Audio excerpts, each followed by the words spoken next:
got on the train with $200. He couldn't see any harm in a friendly game of cards. What if the other men were strangers?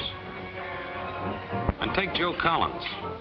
He's got a nice wife at home. But he met this girl at the bar, and she looked after the first couple of drinks.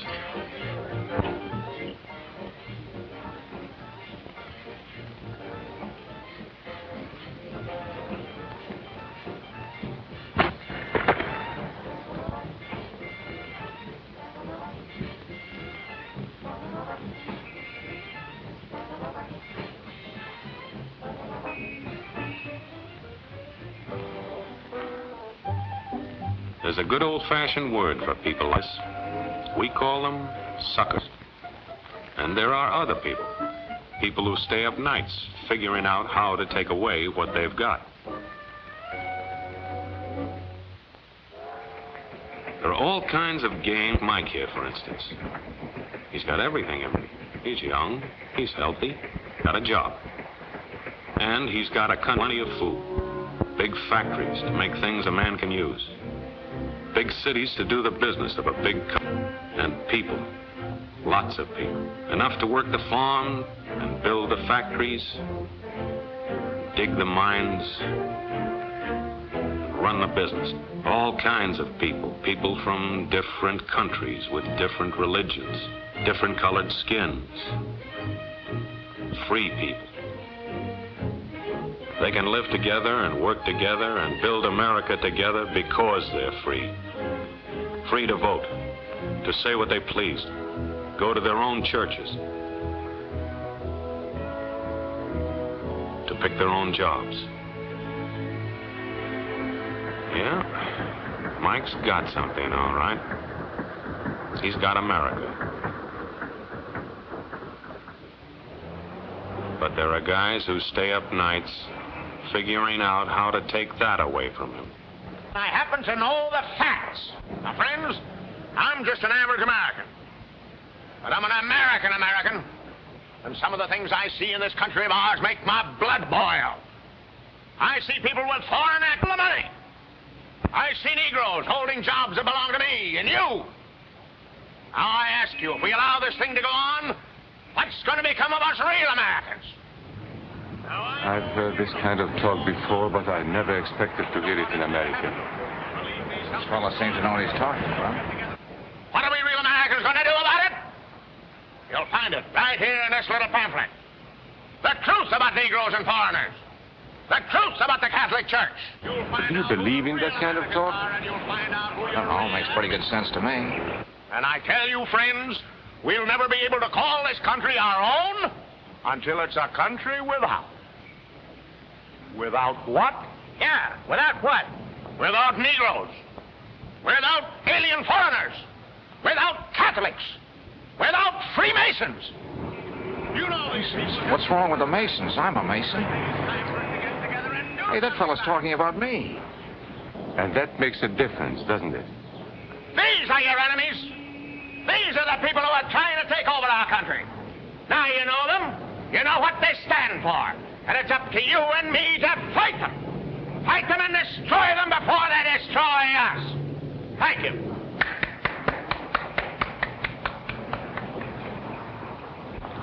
Before he said Masons, you were ready to agree with him. Well, yes, but he was talking about... What about those other people? But in this country, we have no other people. We are American people. What about you? You aren't American, are you? I was born in Hungary, but now I am an American citizen. And I have seen what this kind of talk can do. I saw it in Berlin. What were you doing there? I was a professor at the university. I heard the same words we have heard today. But I was a fool then. I thought Nazis were crazy people, stupid fanatics. But unfortunately, it was not so. You see, they knew that they were not strong enough to conquer a unified country. So they split Germany into small groups. They used prejudice as a practical weapon to cripple the nation. Of course, that was not easy to do. They had to work hard to do it. You see, we human beings are not born with prejudices. Always they are made for us.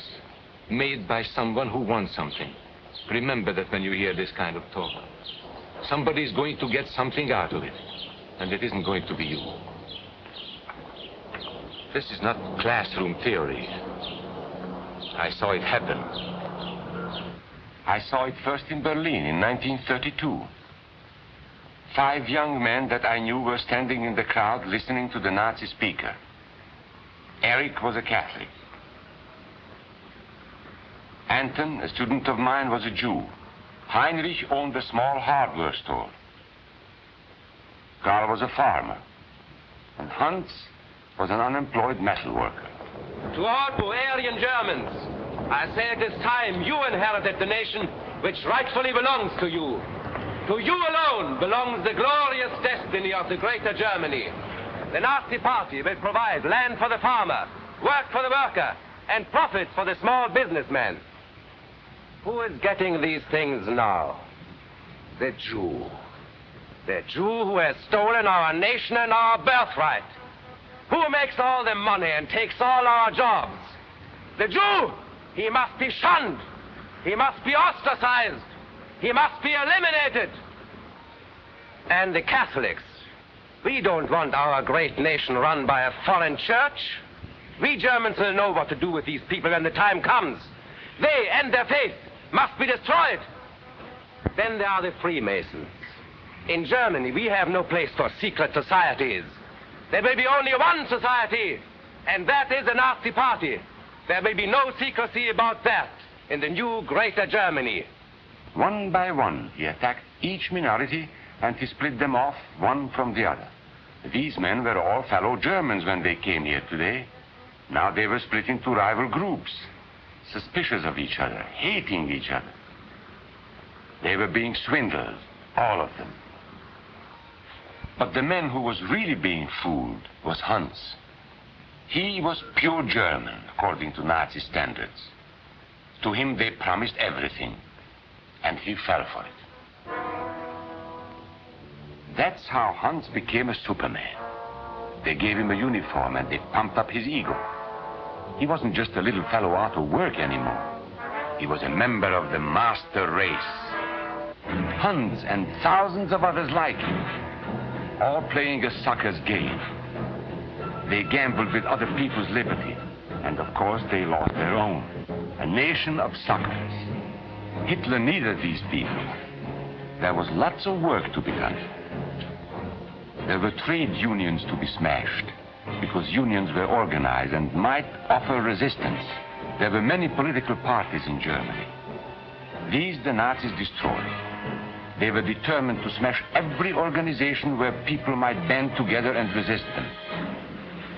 There were Jews to be beaten and killed. The Jews were not powerful, but they were a convenient excuse for all the nation's ills. And besides, a Nazi party member could not take over this man's store. Hundreds of Catholics were put in jail because the Catholic Church had strength and could resist the Nazi drive for power. They had split the nation into 100 pieces, and then one by one, they had destroyed the pieces. Over these broken pieces, the Nazis rode into power. One party, one nation, one religion. These men had won their struggle for power. They now ruled all of Germany. But still they had trouble with their oldest and most persistent enemy, the truth. They found that truth does not die easily, and so they decided to abolish truth. One great source of truth is literature, so they burned books, 20 million of them. Many great men in Germany who were spokesmen for truth were jailed or driven from their country. Teachers, writers, scientists. Education was discouraged. In 5 years, college attendance dropped 53%. It was forbidden to listen to a British radio program or read an American newspaper. In Nazi Germany, you had to get your information from Dr. Goebbels. He knew what was best for you.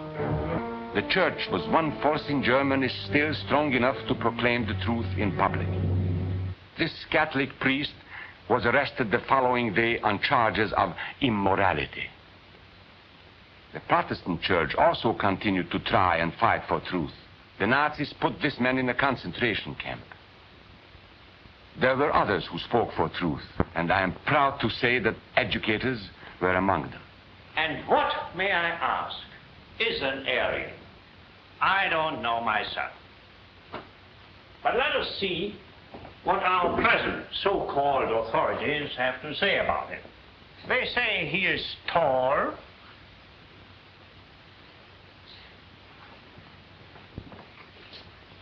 slender,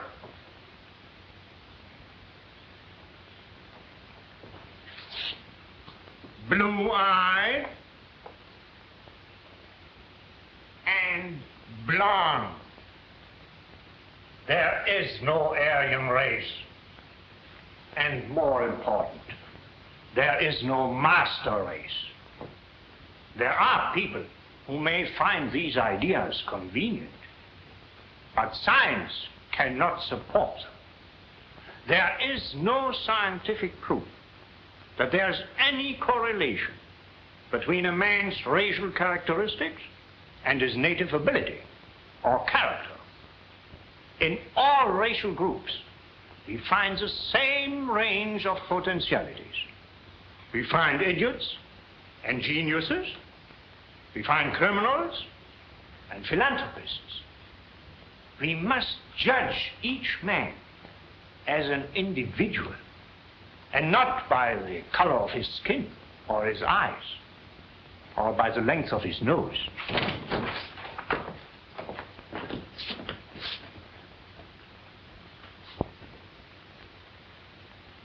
Come in, gentlemen. It's comfortable. And remember that there is no master race. That is a scientific truth. Anyone who tells you otherwise is lying.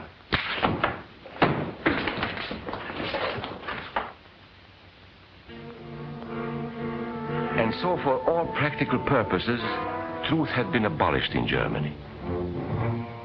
A lot of my German friends wondered what had hit them. How did it happen? Where did it start? It started right here. And this was where it could have been stopped. If those people had stood together, if they had protected each other, they could have resisted the Nazi threat. Together they would have been strong. But once they allowed themselves to be split apart, they were helpless. When that first minority lost out, everybody lost out. They made the mistake of gambling with other people's freedom. Now let's see how those bets paid off. Karl the farmer was gambling on a better life for himself. What he got was extra hours of back-breaking work, as much as 100 hours a week. He was forced to stay on his land and produce what he was told to produce, because now Hitler was preparing for war. For Heinrich, who owned a hardware store, the bet didn't pay off either. 104,000 small businesses were closed in 2 years. And for Hans, conditions hadn't improved any. He had a job now in the munitions factory, but he worked long hours for little pay. The working conditions grew increasingly bad. And even though he didn't like the job, he wasn't permitted to leave it. And when Hitler decided the time was right, Germany went to war. Not by declaring war, but by a carefully prepared sneak attack. Once again, Hitler needed Hans to do his dirty work. Hans was an expert at brutality this time, and Hitler had decided to use Hans and his brutality against other peoples, the Czechs, the Poles, the French, the Russians. But in the crucial test of war, Hitler's race theories didn't pay off. His pure-blooded supermen were defeated by the mongrel armies he despised, by the British at El Alamein.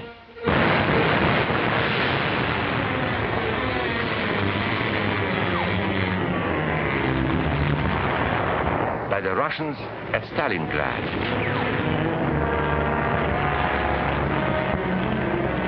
Then on D-Day by American soldiers of every color and religion, who smashed across the Normandy beaches and drove on through to the heart of Germany. For the misguided Germans who had swallowed the Nazi bait, the Nazi game did not pay off. The continent of Europe was strewn with millions of German bodies, pure Aryan bodies. And Hans, who was going to rule the world, got only a little patch of Normandy that he could call his own. We must never let that happen to us or to our country. We must never let ourselves be divided by race or color or religion, because in this country we all belong to minority groups. I was born in Hungary. You are a Mason. These are minorities. And then you belong to other minority groups too. You are a farmer. You have blue eyes. You go to the Methodist Church. Your right to belong to these minorities is a precious thing. You have a right to be what you are and say what you think, because here we have personal freedom. We have liberty. And these are not just fancy words. This is a practical and priceless way of living. But we must work at it. We must guard everyone's liberty, or we can lose our own. If we allow any minority to lose its freedom by persecution or by prejudice, we are threatening our own freedom. And this is not simply an idea. This is good, hard common sense. You see, here in America is not a question whether we tolerate minorities. America is minorities. And that means you and me.